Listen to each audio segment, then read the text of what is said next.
আপনারা এখানে অবস্থান? যতক্ষণ না পর্যন্ত তাকে মারা হয় তার ফাঁসি দরকার নেই, ফাঁসি ওর জন্য কম।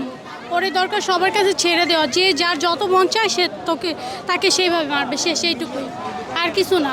ওর এইটুকু বাচ্চা, কত এইটুকু, ওর 4 বছর হয়ে গেছে, আর 3 বছরের বাচ্চা কতটুকু হবে? এইটুকু বাচ্চা এরে মেরে মানে অনেক বাজে অবস্থা। যে দেখছে তার রাতের আর ঘুম নেই।